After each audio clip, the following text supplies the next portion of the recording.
Point number one are the pressures we are getting from outside about the homosexual bill. Some of the people may be worried. Oh, this pressure. But me, I'm not really worried at all.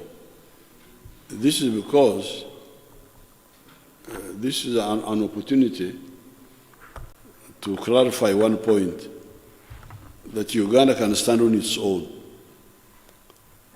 And some of us are indigenous people of this area. This is this is our area. For the last more than 1,000 years, we have been active here. The Europeans came for a short period, they went. Our communities are very strong. The problem has been the leadership, the leaders who don't know what is crucial and what is secondary. Like you remember, for instance, when there was the war in Ukraine, you remember people were saying, wheat. I told you, but you people, why are you concerned with wheat? You have got muhogo here. Oh, they laughed. Oh, muhogo. Muhogo is richer starch than, those doctors can tell you, muhogo is richer starch than wheat, especially millet. Millet is richer starch than. So, for me, I am confident that you shall manage. And you can see, you can look at our economy, it's growing. Look at the inflation. Inflation is one of the lowest now in the whole world. Inflation now here is 2.3%.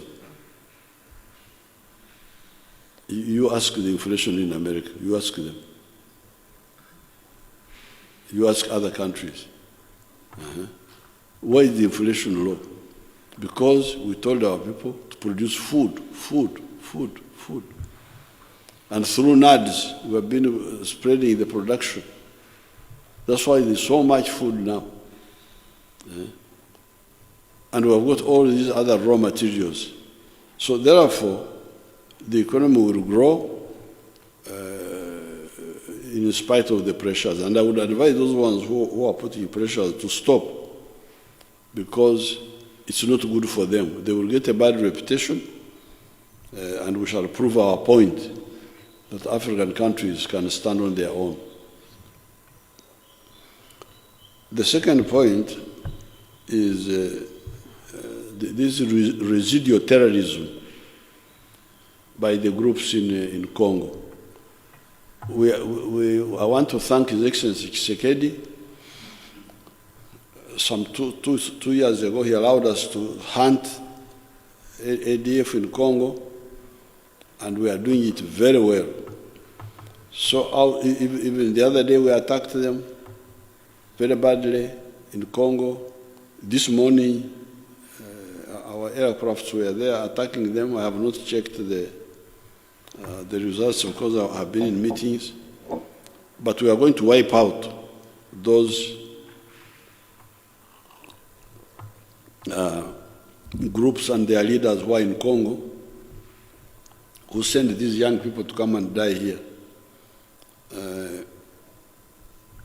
But in the meantime, even during this festive season, I would like the people to be on alert, because you see the border is open. And we don't close borders. And I have discouraged the idea of roadblocks, because they are blind. So whatever we do, somebody coming from Congo, he can enter. Nobody can say, we can stop you from entering from Congo, because even if they don't go through the border point, they will go through the bush and enter. So what is crucial is the intelligence, which we normally have, but you can't get the last minute you may have, but the terrorist is right ahead of you, but especially the vigilance of the people. Like during this festive season, when people are in the churches, they are in the mosques, they are in the markets, transport on the buses, because these are people who are not known in your area. They are coming from, they are trying to infiltrate from Congo. We try to identify them. If we get their pictures, we put them on the social media.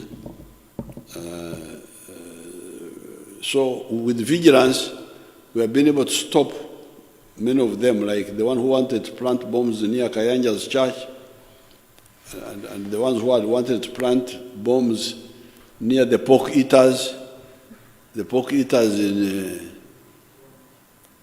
in what was the place? Komamboga. There was also this other one.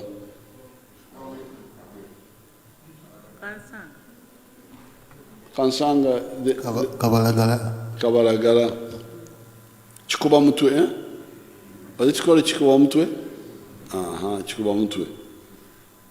This is vigilance. So please, vigilance. These are easy to detect because these are people who are not known in your area.